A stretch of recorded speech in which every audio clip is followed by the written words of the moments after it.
Once Upon a One More Time is definitely the type of musical which preaches to the choir when it comes to its New York audience. And while you will definitely like some individuals when it comes to their performances and singing, when it comes to as a group, the ensemble numbers are a little bit weak, but pretty much if you're a fan of Britney Spears and her music, you'll be just fine. In the land of fairy tales, stories are repeated every bedtime, and each story is supposed to end with a happily ever after. However, when it comes to some like Cinderella, even though their stories have had some type of moderate change, mostly in becoming less violent, they question whether or not this happily ever after is truly a happy ending for them. So, with the beginning of her questioning her life and the ending that she has, so comes the original fairy godmother, referenced as OFG, who presents to her the feminine mystique. This leads to a bit of an awakening with Cinderella, and as she starts talking with the other princesses like Snow White, Ariel, Princess Peach, Sleeping Beauty, and Rapunzel, this starts to cause a lot of questions being asked. This is not appreciated by the narrator, who is definitely a misogynist, just like Prince Charming and other men in this production. And the more that people question things, the more that they try to be vocal about changing the story, the more he considers it an act of rebellion, if not outright a revolution. And so comes the threat of banishment as the OFG experience when she decided she wanted to try to question things in a way that could inspire others to revolt. So when it comes to the content, dialogue wise, there's some cursing, but it's only really noticeable when the evil stepsisters are singing Work Bitch. Violence wise, outside of Rapunzel hitting somebody with her hair, there's nothing that's really memorable. Sexual content, there's innuendo a few times, but it's not like spread out throughout the whole production to the point where it's like take it down a notch. It's just little jokes, especially because there's two gay characters who can't be openly gay, so they say some things that are suspect else to like let one know that they have an interest. So it's comical more than it is dirty. Beyond that, there's no drinking, there's no smoking, so there's nothing like miscellaneous. Get into the review portion. Top highlight, recommend, comes from Justin Guarini. For if you ever seen his Dr. Pepper commercials, he gives that kind of energy mixed in with trying to spoof what Prince Charming comes off like. And let me tell you, even though he's definitely an egotistical and misogynist character, you will love this character. He gives you everything you need. Like, the term triple threat and all that has been used so many times, but isn't something that's really a norm anymore. And I swear to you, the man can act, dance, sing, make you laugh. He does everything to the point where, even though this is very much a story about the princesses, depending on which princess you're talking about, easily Prince Charming eclipses them in whatever way you want to talk about. The second highlight deals with the comedy. Now, with it being a musical, especially a musical based off the music of Britney Spears, you may be expecting something that's very camp in terms of being so bad it's good, but that's not the case here. When it comes to characters poking fun at Ariel regarding her choice to give up her voice just for a man, whether it's Princess P being envious of everyone and mad that they all, especially Cinderella, complain about their lives while they have these jewelries, these fancy princes, and all she got was a P. There are multiple moments where it's just ridiculous in a way that's so funny. And I would even say it's also a bit self-aware. And then when you add in Cinderella's stepmom, between her sarcasm, how shady she is, and her dry humor, it's just too good. And I would even add in Clumsy and Prince Erudite, who flirt and hint at their sexuality.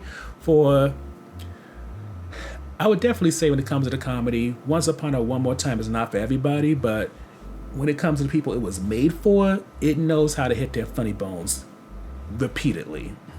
The next highlight for me is Rapunzel and Snow White, and that's because while they're not at the level of Prince Charming in terms of being scene stealers, you cannot deny between Rapunzel's voice and also Snow White's, but also how funny they are. They definitely do give the prince a run for his money. And I would even say at times they kind of push Cinderella to feel like a Trojan horse to allow situations for them to be set up to shine. The last highlight for us deals with how some songs are repurposed or redone. And one of the top ways that I can think of offhand is that when it comes to the evil stepmom, she sings a version of Toxic, which gives kind of like a Jordan Peele vibe when it comes to his movies. And then, of course, there are evil stepsisters doing Work Bitch as a way of taunting Cinderella. And generally, more often than not, when a Britney Spears song is modified to fit the tone or context of a situation, you appreciate and welcome it. Now, I won't say it's to the point where you're going to want the soundtrack, but I do believe as the musical's going on, you'll like what you hear. When it comes to the criticism, the only issue that we really had with the musical is that when it came to ensemble numbers, while the dancing was wonderful, the singing, it just didn't hit. For example, Hit Me Baby One More Time is the first song out, and while you have to enjoy the dancing and all the choreography, when it comes to the singing, you don't get anything that makes you feel like this is going to surpass some of your low expectations. If anything, it makes you want to lower them so that you don't get disappointed or pissed that you paid a certain amount of money to see this. So the first on defense topic deals with why some princesses are more developed than others, and while it's very obvious why Cinderella's the lead since Britney Spears has a literal song named Cinderella and it goes so well with the show, as for everyone else, you may question why they chose that person to be either as prominent as they are or at least seem like a first tier story. Like, for example, Sleeping Beauty is amongst Snow White, Cinderella, Ariel, Princess P, who's kind of random, but makes sense when you take in the comedy, and also Rapunzel. Yet, Belle, for some reason, is second tier, even though I feel like Beauty and the Beast is a bigger story than Princess and the Pea, maybe even Rapunzel, so that didn't make a whole lot of sense to me. Never mind, you could have all the jokes about her dealing with this guy who's a beast, abusive in some kind of ways, yet, that's not gone into. And on top of that, included in the second tier is Goldilocks, Little Red Riding Hood, so things just feel kind of off, but it could be a personal preference thing more than it is something that needs to make sense, but it is one of those things that kind of make you think a little bit. Which leads to the second on the fence topic, which is just the lack of complexity when it comes to certain characters, especially the villains.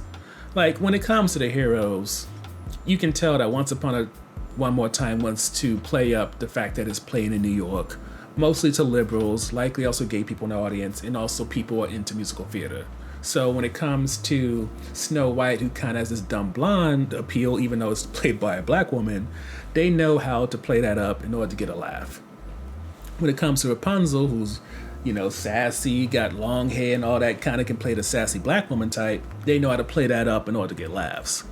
Then, of course, there's Princess P, who's hating because she got a P, everybody's got tiaras, making fun of Ariel, and all the stuff we mentioned in the highlights when it comes to the comedy. But when it comes to the villains, they feel so cut and dry that it's almost annoying in a way, because it pretty much makes its way you're a good feminist, so you're a good person, or you're a bad feminist, and that makes you a villain.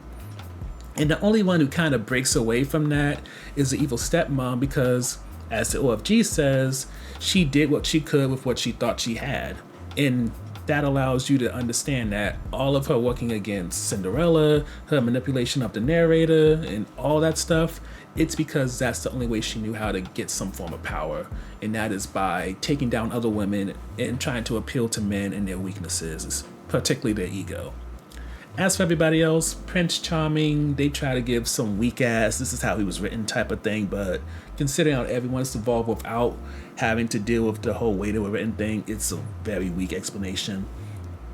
And honestly, is it the worst thing ever that these characters are weakly written, especially villains? No. But it does make you wish that they would at least tried harder. Overall, when it comes to Once Upon a One More Time, like many jukebox musicals, It's really just made for a specific demographic and pretty much only made to appeal to them and not really try to appeal to those who may be skeptical or would think they wouldn't like something like this. So, for better or worse, if you're somebody who's into Britney Spears, something that can have a little bit of a campy vibe to it, then this is a show for you. But if you don't fit into any of the demographics that this is trying to appeal to or think you do, more than likely you're not going to enjoy the show.